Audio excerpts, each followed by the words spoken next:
So good afternoon, ladies and gentlemen. My name is Elliott, Gotkine. I'm Bloomberg Television's Middle East editor, and I will be your moderator for this panel entitled "The Impact of Today's Israel-Asia Alliance." Is it good? Is it bad? Will it last? Is it even an alliance? What time is lunch? So many questions. And I'm pleased to say that I've got a little bit of help from some of my new friends over here. So we'll start on the end there, although I'll get to meet him personally. So on the end we've got Jeremy Lustman, who is I'm glad I told you, it could have been anyone because I haven't actually read from it. Jeremy Lustman is a partner at DLA Piper, one of the world's biggest law firms, heading up the firm's Israel Practice, Israel Country Group. Next in, we have got Eitan Varon, who is the EVP of Highcon, which makes cardboard boxes and packaging, but in a very, very, very cool way, and I'm sure they'll tell you about it later. Next up, we have got Alain Dobkin, who's the co-founder and managing partner of Catalyst CEL Fund, which is an Israeli-China-focused private equity fund.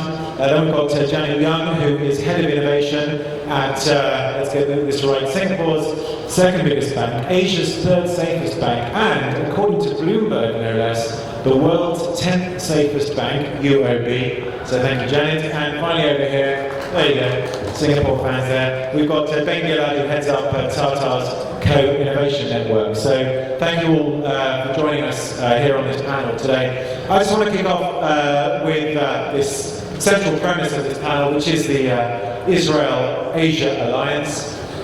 What's in it for Israel? What's in it for Asia? Who would like to kick that one off?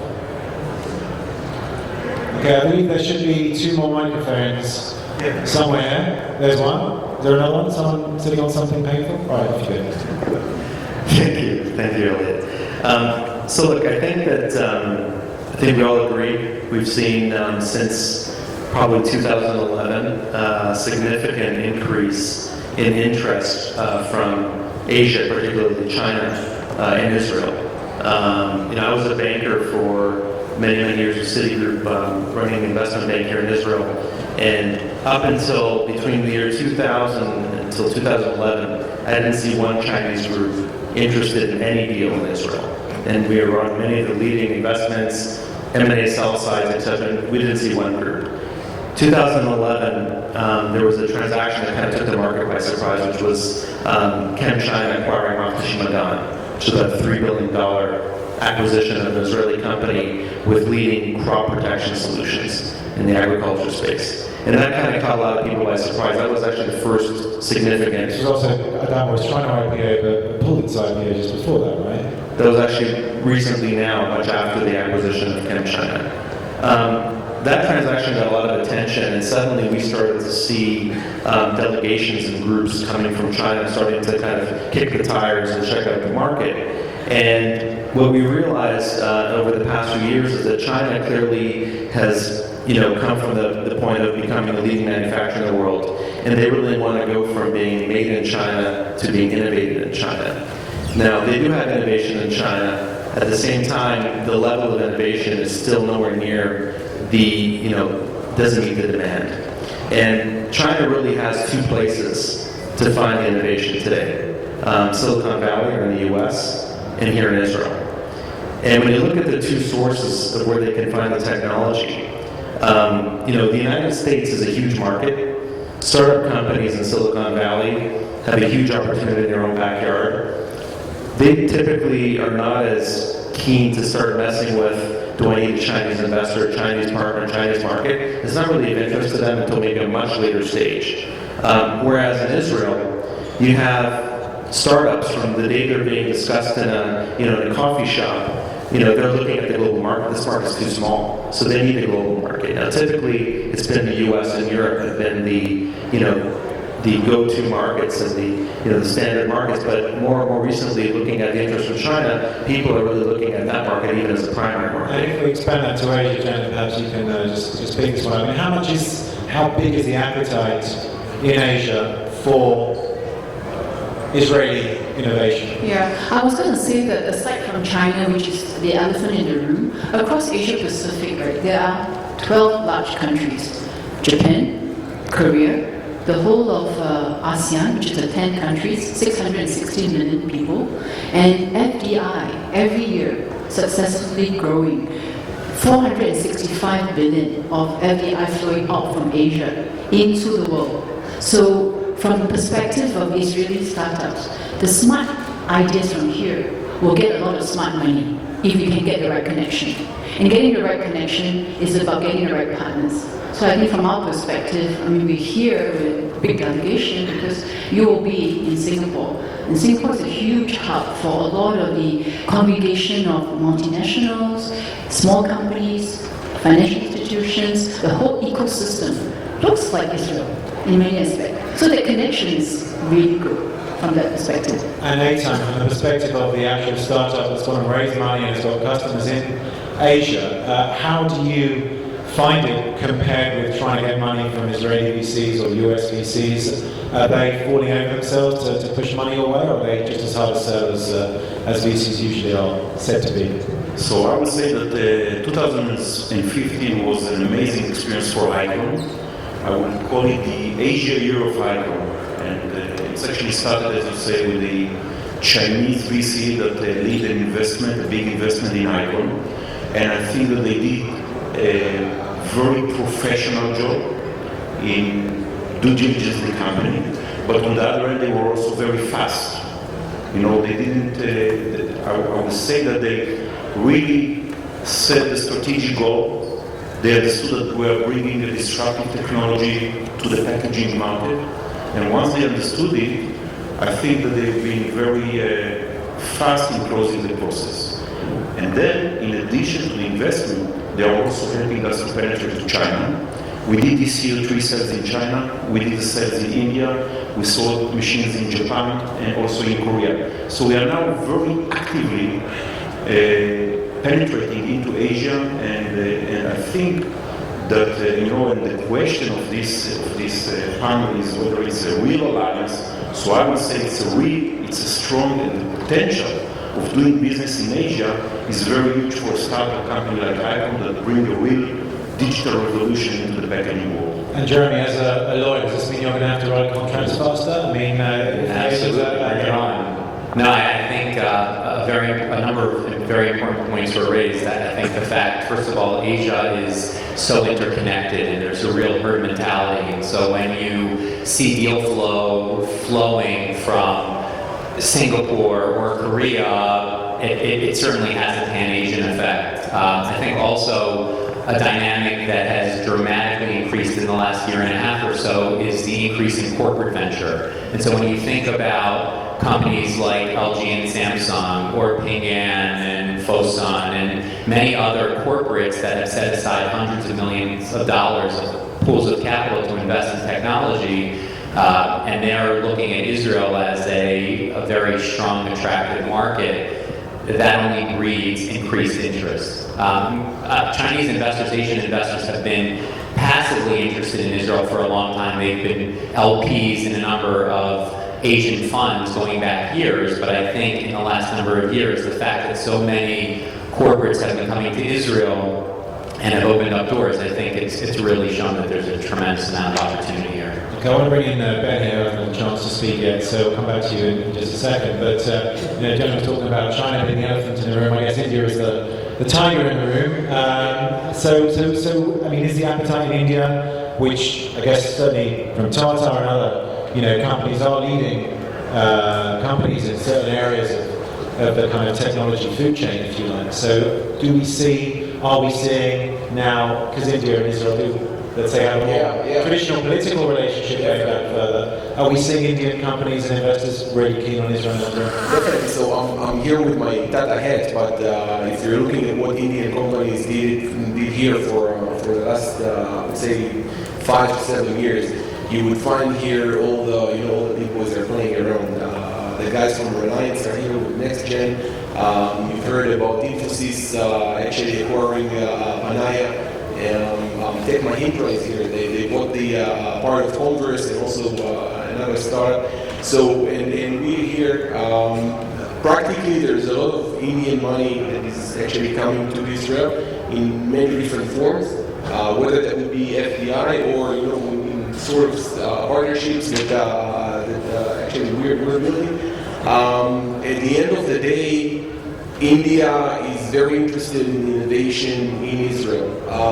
Just as it was mentioned before about China, you can either go to the Silicon Valley or you can go to Israel. By the way, we're seeing more Indian companies now sniffing around, around Europe, mainly Ireland, also the Nordics. But at the end of the day, they are coming here in order to find innovation. And you have to understand that if you're looking at the Indian market, and that's very similar to China, the name of the game is volume.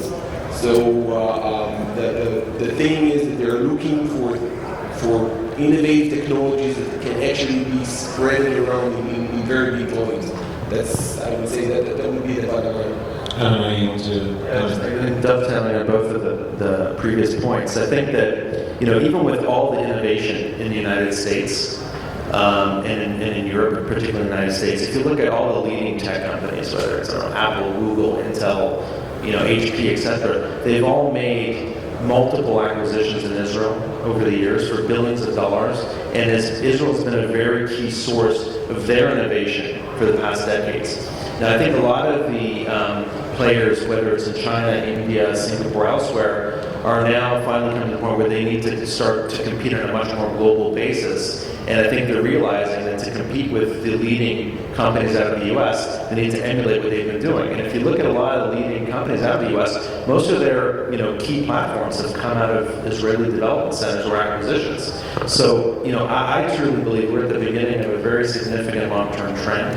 And just as you drive through Herzliya or Tel Aviv today, you see a lot of the U.S. companies branded on buildings. I do believe in 10 years from now you'll be seeing a lot of Chinese, Indian, and other names. So I think it's actually when your earlier question was, is this additive? I believe this is actually completely additive, and you're going to see significant increase in investment here. And Jenna, the current turmoil we're seeing, particularly in China on the markets, is this not going to make people a little bit risk averse? I mean, they seem to be trying to sell a lot of assets to prop up other things rather than the other way around. And of course, we've got not the Middle Eastern oil producers have assets in Israel or perhaps have at the moment, perhaps in the future time. Anyway, that's perhaps not as much as an issue. But is this perhaps risk aversion or volatility that we're seeing, is that likely to filter into the appetite for Israeli tech? In fact, I was going to take the other spin. If you take a look at the whole of Asia Pacific, there are now more millionaires. There are much more millionaires today across Asia Pacific than there are in the US. So there's another angle that I think we have to explore. And that's the opportunity for all the smart ideas in Israel to find all the smart money in Asia. The number of entrepreneurs in Hong Kong, in China, in Singapore, across Philippines, Thailand, Indonesia, of course Korea and Japan, humongous, right? So to your point about risk aversion, many of these entrepreneurs, and this is how Asia was built on, it was all along built on huge amount of physical fixed assets, real estate, right? The traditional real estate, shipping, and everything else. And to your point, because of where oil is today, at about $30, I think it's rebounded, right? Over the night, it's rebounded. But the old industries, it's not going to give them the alpha.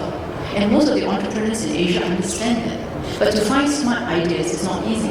And Israel is obviously a place besides Silicon Valley. So this is actually a great segue into them looking at Israel with smart ideas and smart tech and get the next alpha. I think for us, within UOB, we have so many of our private banking clients, as well as institutional clients, looking for the next large areas to invest. This has never been, from a portfolio perspective, Israel is hardly in any of the big funds. Think of BlackRock and all the rest. Very few of them have these Israel in their large portfolios, right, for a geographical fund. So this become a new opportunity, I would say.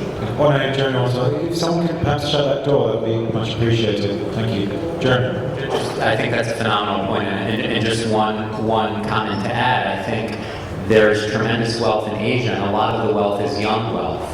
Now, if you think about how many Asian companies like Alibaba, Tencent, etc., have done phenomenally well, so you now have family offices where traditionally 10, 15 years ago, family offices were dominated more by 60, 70, 80-year-olds, and they were investing, I would say, in much more conservative asset classes. Now you have many more 30, 40-year-old 100 millionaires and billionaires, and many of them made their wealth in tech and are looking to put that money back into tech. So I think that's a very interesting dynamic that's changed a lot. And Eitan, having raised money in Asia and perhaps gone Asia first, whereas traditionally Israeli tech companies go America first. I mean, is it a substitute for America? Is it just because it's easier than America? The market is bigger, maybe there's more growth prospects. Why would you, is the gold standard still for every Israeli startup to go first to Silicon Valley, or is Asia now supplanting that? It's a good question, and from being a startup company, I would not, maybe I'm not in a position to judge the whole market. But what I can say for sure is that our experience especially in China, and I think that we say Asia in general, but there is a difference. China is not Japan, and it's not Korea, and it's not India, and there is a difference. There is a culture difference. There is, and I think that at least from my perspective, the Chinese are moving very fast. They are moving very fast in terms of investment, and they are also moving very, very fast in terms of adapting new technology. So if I compare our go-to-market in India versus China, the Chinese are much more faster in taking new equipment, adapting, and basically bringing it to production compared to India or compared to Korea even. The Japanese are more conservative. So there is a difference. It's not like Asia in general. And I think that yes, at least in the experience of Highcon, the Chinese VCs are much more open. They are moving much more faster than the US funds. This is our experience. I don't want to, bring any pessimism into a conference organised by John Medved, but how can this all go wrong? I mean, could there be political backlashes, regulatory risk? I mean, these are new investments, they're risky investments, most of them, as we know, statistically will probably fail. Presumably, if there's some kind of high-profile bust or something, the authorities, whether it's in China or India, they're going to start saying, well, guys, you need to have more money to be able to invest in these, or you can't invest in these. I have a joke before I will move the microphone.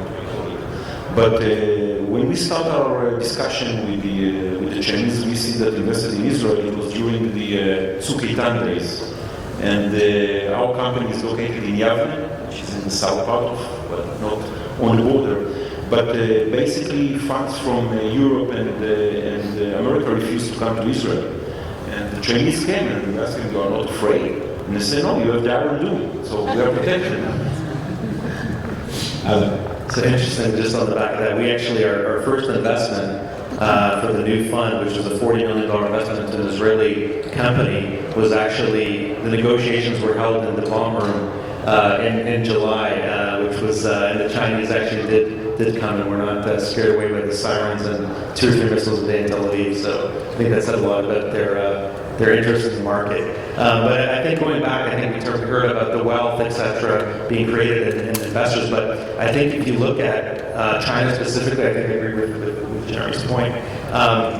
The government itself is driving a lot of this investment. If you look at the government's 5-year plan, and a lot of these entities that are actually now going outbound are significant entities. Entities like, CIC, which is a $16 trillion financial entity. I mean, for them, this is strategic. It's being driven by the government's 5-year plan, looking at all the areas, whether it's environment, water, energy, healthcare, so they're trying to improve industrial upgrade. And a lot of these government, we raised, for example, one of our investors, it was a $75 million ticket from an investor that's a government entity that is basically looking to make investments that are going to help the motherland in China. I mean, so I think it's being very strategically driven. It's not just these wealth created by entrepreneurs and high net worth individuals. The large amounts of money, I believe, are also coming from the governmental institutions in China that are looking to solve their problems. Ben, I want to just, in terms of the... Just give me 1 second. Continuing on that point, also, if you're looking at the state level, on the collaboration between India and Israel, you would find out that there is, it actually got bigger and bigger gradually. There are plans on the state level, like the I4RD, which is kind of like a R&D program, which was brewed and brought in by the two countries in order to get R&D projects together. So it's not only just bringing money, but it's also collaboration on innovation between academic researchers and companies from both sides. Well, I was going to ask you and bring you in here since the microphone is said about the political dimension, because as you mentioned just a moment ago, Eitan mentioned about Europeans or Americans that wanted to come here. Perhaps some not coming because now they might not agree with certain issues that are going on vis-a-vis the Palestinians and whatnot in the West Bank.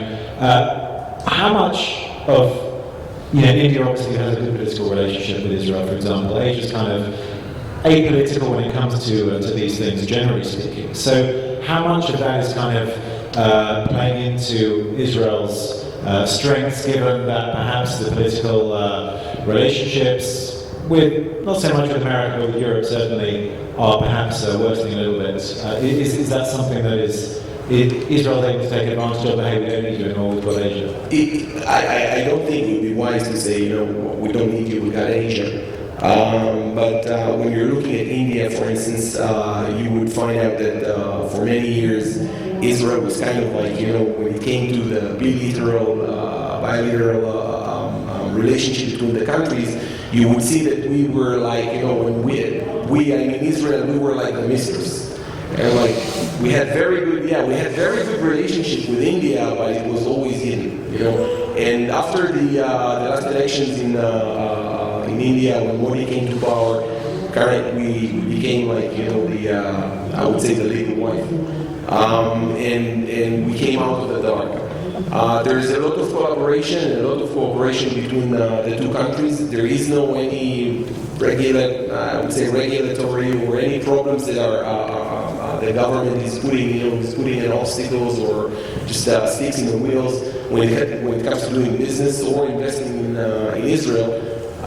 So I guess again on Israel's side to say we don't need Europe or we don't need the US and because we have Asia, that wouldn't be a wise thing to do. However, there's a lot of there's a strong major collaboration. Again, I'm looking from India. I guess that the people over here would be able to vouch for China and the rest of the. Well, let's say from Janet, what's your statement?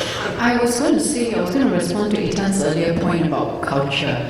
I hate to think, I can't be a banker if I'm not risk averse, right? I got to say a bit about that. I think Asia's the world's 10th safest bank. Yes, no, thank you. Yes, you'll be. I was going to say that in the case of China, the huge amount of explosion in terms of even, in areas of P2P, right? I mean, in many of the areas that China has been doing very well, internet finance companies, the whole large growth of the Alibabas, the Tencent and everyone else, has led to this humongous amount of explosion in P2P. 3,000 over platforms in 2 years. And then all of a sudden, regulators decided that the explosion has just been out of hand. I think early this year they, clamped down. So you see at the beginning of this year, quite a few shocks coming out from China, right? They pulled the jerk because of the stock market, the currencies. And I think from collaboration perspective, this is not just wanting to sound, cautious, but working with the different cultures in Asia are very different. And I think it does make a very clear point. Right? Koreans are very different from Indians, are very different from China. So I think this is the beginning of a long working relationship. I think Israel is becoming much more familiar with the US and Europe. So keeping that good relationship and then letting the real collaboration between large companies, large multinationals who are here, they're all here, they all have Asian chapters. Right? Think of it, Samsung headquarters, and then you got the Alibabas here, Coca-Cola, Honda, they all have different chapters. I think that collaboration is the special secret sauce. It's really about Israel. I think that should, define how the growth should be. From a political perspective, I think until and unless something truly tense grow up at the G2G level, I would imagine that this innovation and this trend about technology and innovation creating value would continue. Alain, is there any sense that, obviously there's a lot of military tech in Israel as well. is there any sense that some of the deals perhaps that can get done, or that Asia would like to do, can't get done because the US, for example, has vetoed such, technology transfer, for example? Yeah, so from what we've seen until now, I think that both from a regulatory perspective and a government perspective, the market here is wide open. For China, I think the only area where there is an issue is really on the defense. And so I think sensitive defense technologies cannot be acquired by the Chinese, and that actually goes for many other countries as well. It's not just China or Asia. And the other area that we're seeing some issues, which is not really from a regulatory perspective, is in cyber security, where customers in the U.S. may be less inclined to buy cyber software from an Israeli company that may be owned by Chinese groups.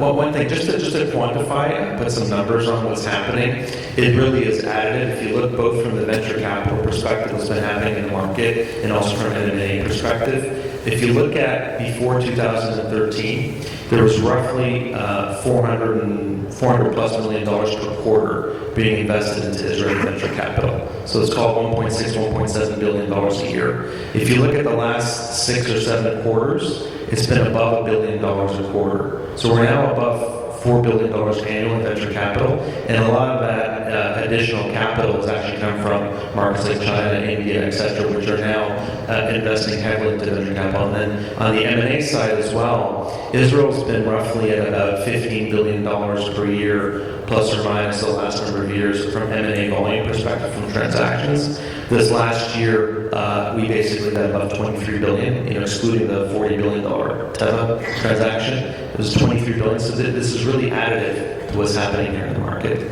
And Eitan, when you go to China or wherever, different countries, of course, different cultures, as you said, I mean, what concerns do you have about intellectual property? I mean, this is often cited as being, one of the big concerns about companies, allowing their technology to fall into the hands of China and other countries. Do you have any concerns whatsoever when you're out there? Should, perhaps others could say if Israel should be more concerned? So I would say that we don't have concern, and we don't have concern because we understand that in technology, basically, and this is one of the things I worked many years in Cytex and in HP, and basically when you move very fast into technology, even if people will try to copy, whether it's in China or in other countries, there will be 2 or 3 generations behind you. So we know how to move fast, and I think this is one of the, I would say, the unique part here in Israel, is that we are moving very fast. And then, so it's not actually stopping us in penetrating into the Asian market. And if and when they will copy us, it will be 3 or 4 generations behind us. So this is not a concern. I think that in doing business in Asia, what we learn from experience is that you need to be very, I would say, there is a cultural, I wouldn't say even a gap, it's a cultural difference that you need to manage very carefully. I will give an example, one of a very leading company in our industry that trade over $2 billion in the stock exchange in Shanghai, and she came to Israel to meet us, and then we took her to lunch in the dining room where all the employees are having their lunch. For us in Israel, it's very common because the employee eat with the manager. We don't have a certain difference in hierarchy, and she was very insulted. She saw that, we are, and she said to the guy that brought her, if I was an American company, you wouldn't bring me to eat lunch with the employee. So this is kind of things that, we learned that you need to be very careful. And you need to ask the right question before you. So I think that, no, we are not worried about intellectual property, but we are worried about the cultural gap. I'm glad you mentioned the food, because I know that people must be getting hungry in a minute. So we're going to have last thoughts from our panel here, Jeremy. Yeah, I think at the end of the day, we're observing a tremendous amount of influx and excitement on many different levels. I think a number of the points that touched upon this, the whole idea of how Asian countries have courted Israel and vice versa has grown dramatically, and obviously everyone at their own pace. We're seeing a tremendous amount of China activity because I think funds like Vertex and JVP and Patango and others courted that for many years. Part of a delegation 7-8 months ago that had 8 tech companies hosted by Reliance for 2 days in the hopes of developing relationships, growing that ecosystem, et cetera. So I think with increased courting and growing relationships and more comfort on the part of Israelis doing business with Asians and Asians vice versa, there's no question that we have exciting times ahead. Because it's such a novelty for me to be moderating a panel where there is actually not just every single seat occupied by a man, I'm going to let Jenna have the last word. Thank you. I was going to say that this is one of the key things why UOB is here. We feel that with 500 offices across the world, and then in Asia we are in 15 countries, uniquely positioned to understand not just the culture and the way of doing business, but also the regulations, the very complex regulatory framework. I mean, India is one country, but we know there are multiple tax regimes, right? China is one country, but very different culture, doing business north and south of China. And of course, the Koreans and the Japanese behave quite differently as well, as you know, although they're neighbors. And of course, in Southeast Asia is huge. So one of the key things we feel that doing business across Asia and huge opportunity for Israeli startups is really to find good partners. I mean, whether it's the lawyers, the corporate officers, but for banks like ourselves who have helped many companies grow over the last 80 years successfully across the whole of Asia Pacific. We have teams on the ground who understand the regulations, but also much more, we have government relations. The government relations is what defines what can be done and what may be done, and sometimes what should not be done, but maybe this way can be done. So across the whole of Asia, I think that's the unique secret sauce about how we can be helpful as a conduit for companies who want to get into Asia. Janet, thank you very much. And I want to thank all of our panelists for joining us today for this insightful discussion. I'm sure we could go on all afternoon. But I've actually got to go and film an Israeli startup in Kfar Saba, and I'm sure our panelists have a place to go. So I want to thank Ben Gilad from Tata as a co-innovation network. Next up, Janet Young from UOB, 10th safest bank in the world. Also to thank Alain Dobkin from Catalyst CEL, and Eitan Varon from Highcon, and finally Jeremy Lustman from DLA Pipe.